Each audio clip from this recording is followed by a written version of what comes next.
Chine est confrontée à une crise immobilière. Cette crise est en train de ruiner l'économie chinoise. Et le Parti communiste chinois ne peut pas faire grand-chose pour l'arrêter.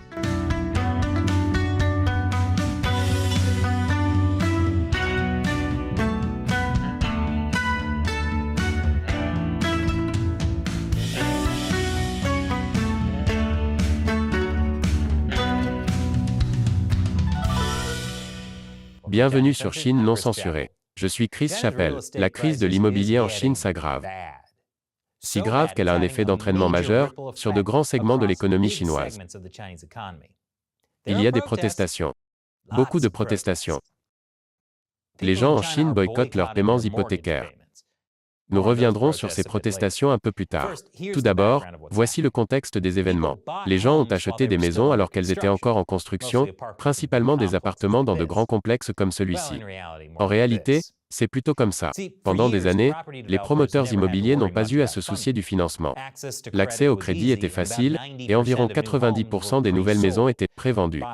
Les acheteurs versaient des dépôts et effectuaient des paiements hypothécaires avant que la construction ne soit terminée. Les promoteurs sont censés utiliser cet argent pour terminer la construction. Mais depuis un an environ, beaucoup d'entre eux n'ont pas terminé leur construction. Ils n'avaient plus d'argent et ont arrêté de construire. Ce qui signifie que des millions de personnes en Chine ont versé des acomptes et paient des hypothèques sur des appartements dans lesquels ils ne peuvent pas encore vivre.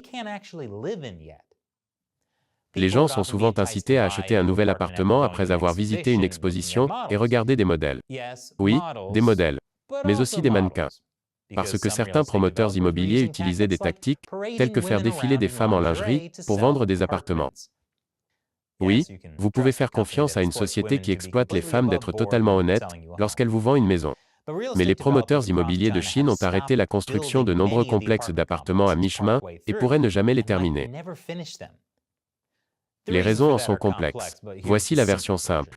Les grands promoteurs immobiliers ont emprunté des milliards de dollars pour construire des immeubles d'habitation.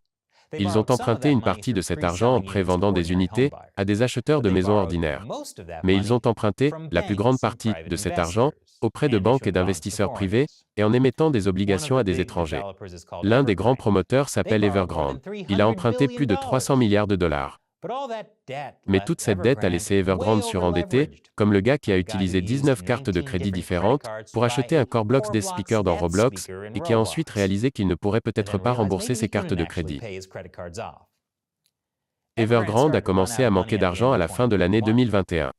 Et cela signifiait qu'ils n'avaient pas d'argent pour terminer la construction d'un tas de complexes d'appartements qu'ils avaient déjà vendus à des particuliers.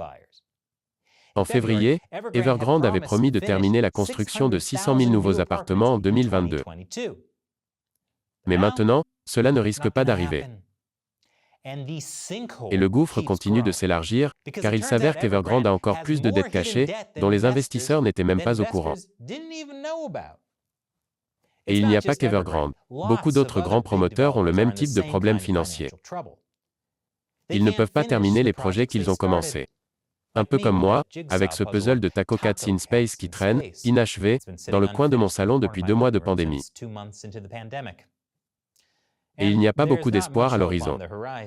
Parce qu'étant donné les résultats médiocres des promoteurs, les clients ne sont plus très intéressés à leur acheter des maisons. Au cours du premier semestre de 2022, les ventes des 100 plus grands promoteurs immobiliers de Chine ont chuté de 50%. Et les personnes qui ont déjà acheté les maisons protestent maintenant. Ils ont versé des acomptes et sont en train de rembourser les hypothèques. En attendant, ils ne peuvent pas emménager, car les maisons n'ont pas encore été construites. Ils doivent donc continuer à payer leur loyer là où ils vivent actuellement. Et ils ne peuvent pas vendre la maison qu'ils viennent d'acheter, car qui va l'acheter? L'argent est juste parti. Les propriétaires s'unissent donc pour protester et ont cessé de payer leurs hypothèques. Dans plus de 100 villes de Chine, des centaines de milliers de propriétaires chinois se regroupent et refusent de rembourser les prêts sur les propriétés inachevées. C'est l'un des plus grands actes de défiance publique en Chine que nous ayons vu depuis 1989. Et vous savez comment ça s'est terminé?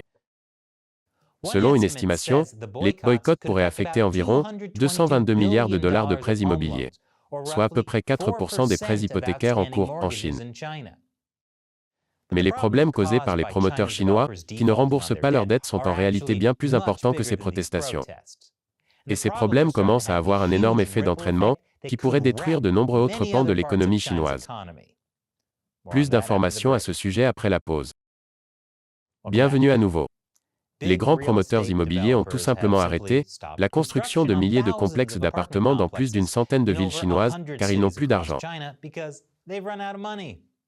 Et cela a un effet d'entraînement massif. Peu importe que quelques grands promoteurs fassent faillite. Qui se soucie de ces méga-entreprises, non? Mais voilà le problème. Le secteur immobilier représente environ 30% du PIB de la Chine.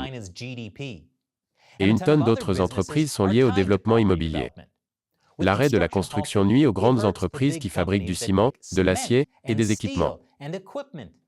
Les entreprises de taille moyenne sont également touchées, entrepreneurs, paysagistes, vendeurs de meubles. Et les petites entreprises sont également touchées, électriciens, charpentiers, plombiers. Ce problème de construction entraîne donc un chômage massif. Et cela arrive à un très mauvais moment, car la politique du Covid-0 du Parti communiste a aussi provoqué un chômage massif et la destruction des petites entreprises. Le mois dernier, le taux de chômage des jeunes en Chine a atteint un niveau record. Tout cela nuit également au PIB de la Chine. Et cela rend Xi Jinping triste. Alors que doit faire le Parti communiste chinois? Jeter de l'argent par les fenêtres. La Banque centrale chinoise cherche à mobiliser 148 milliards de dollars pour renflouer ses projets immobiliers. Mais il ne s'agit pas d'un renflouement. Ce titre est un peu trompeur. Le gouvernement ne fait pas réellement un cadeau de 148 milliards de dollars aux promoteurs immobiliers. La Banque centrale chinoise prête aux banques locales environ un cinquième de cette somme à des taux d'intérêt bas, puis leur demande de trouver le reste. Dans le cadre du plan, les banques utiliseront les prêts de la Banque centrale ainsi que leurs propres fonds, prêtés au taux du marché, pour refinancer les projets immobiliers bloqués. Parfait. Donc les promoteurs immobiliers ont emprunté trop d'argent, et ils font faillite, parce qu'ils ne peuvent plus rembourser leurs prêts. La solution est donc de leur prêter encore plus d'argent. Si j'empruntais votre voiture et que je l'abîmais, vous me prêteriez une autre voiture? La réponse devrait être non. Mais en fait c'est oui, parce que le Parti communiste chinois vous y oblige. Et cela semble être la meilleure solution que la Chine ait trouvée pour le moment.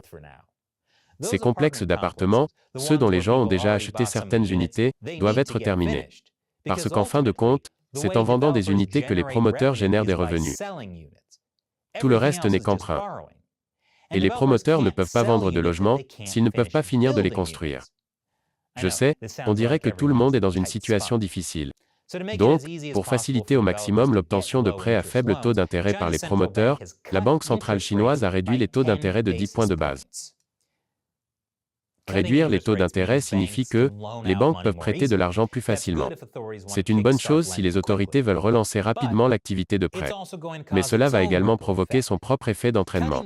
La réduction des taux d'intérêt pourrait aggraver l'inflation. L'inflation des prix à la consommation en Chine est déjà à son plus haut niveau depuis 2 ans. Depuis le début de l'année, les banques centrales des États-Unis et d'Europe ont relevé les taux d'intérêt afin de ralentir l'inflation galopante. Mais en Chine, la Banque centrale baisse les taux d'intérêt. Pourquoi? Parce que les ventes de logements ont chuté de 2 chiffres en juillet. Et la Banque centrale de Chine semble avoir décidé qu'elle avait maintenant un problème plus urgent. Je comprends. Tu es dans un bâtiment qui est inondé, mais qui est aussi en feu. Donc, versez plus d'eau dessus. Il n'y a pas de bonne solution ici. Sauf, bien sûr, pour que les promoteurs finissent de construire les appartements qu'ils ont promis. Et pour ce faire, ils auront besoin d'argent. Mais même s'ils terminent tous les projets de construction en cours, cela ne résoudra pas complètement les problèmes immobiliers de la Chine. Vous vous souvenez que les Chinois protestent? Ils boycottent leurs hypothèques en refusant de les rembourser, jusqu'à ce que leurs appartements soient prêts à être emménagés?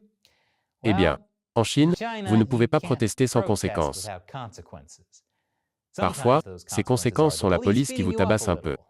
Et ça, c'est si vous avez de la chance. Le Parti communiste chinois a mis en place un système de crédit social qui punit les infractions, comme le non-remboursement des prêts, en limitant la capacité d'un individu à voyager, à scolariser ses enfants ou à emprunter auprès des banques à l'avenir.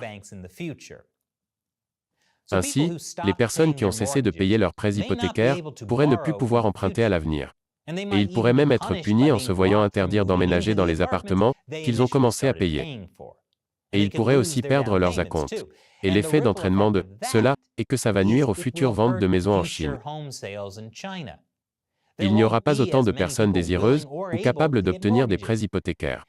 Et si les promoteurs immobiliers chinois constatent un ralentissement des ventes de maisons parce que les gens ne peuvent pas obtenir de prêts hypothécaires, ils n'auront pas l'argent nécessaire pour terminer les constructions d'appartements. Ce qui signifie que les appartements ne seront jamais terminés, ce qui revient au point de départ. Mais maintenant le cycle est permanent. Et maintenant, il est temps pour moi de répondre à une question d'un téléspectateur qui soutient directement Chine non censurée. La meilleure façon d'aider à maintenir cette émission est de nous soutenir par le biais de Patreon ou de Locals. Vos contributions s'additionnent et nous permettent de maintenir l'émission en vie. Et en prime, vous pouvez poser des questions auxquelles je répondrai dans l'émission. La question d'aujourd'hui vient de Jim Bulger sur Patreon. J'ai vu une vidéo aujourd'hui qui avançait la théorie selon laquelle certaines des confinements de Covid en Chine n'étaient en fait qu'une opération conjointe du gouvernement et des banques utilisées pour garder les gens enfermés et incapables d'aller chercher de l'argent auprès de leurs banques, qui étaient en défaut de paiement en raison d'investissements risqués, qui se sont effondrés au cours de la peur initiale du Covid. Trouvez-vous cela plausible? Y a-t-il des preuves à l'appui d'une telle démarche? Question intéressante, Jim. Au cours des 2 derniers mois, certaines banques locales ont gelé les comptes des gens. On ne sait toujours pas pourquoi. Cependant, je n'ai pas vu de preuve que les confinements de Covid en Chine étaient initialement un moyen d'empêcher les gens de se rendre dans les banques. Je ne pense pas que ce soit probable, car de nos jours, les gens dépensent surtout de l'argent par voie électronique. Les gens ne se présentent généralement pas dans une agence bancaire locale pour obtenir de l'argent. Mais les gens se rendent dans les banques pour protester, ceux qui veulent que leur compte soit débloqué. Et en réponse, certains fonctionnaires ont mis en rouge les codes sanitaires Covid, les obligeant à rester chez eux et les empêchant d'utiliser les transports en commun. En d'autres termes, les fonctionnaires ont utilisé le Covid comme une excuse pour empêcher les gens de manifester. Ce n'est pas la même chose que de dire que tous les confinements de ces 2 dernières années avaient pour but de mettre fin aux protestations. Les confinements avaient pour but d'arrêter la propagation du Covid. Et en prime, c'est un outil pratique pour suivre et contrôler 1,4 milliard de personnes. Merci pour votre question, Jim, et merci à tous ceux qui soutiennent Chine non censurée en contribuant via le site de financement participatif Patreon, en s'engageant à verser $1 ou plus par épisode, ou en nous soutenant par le biais de Locals.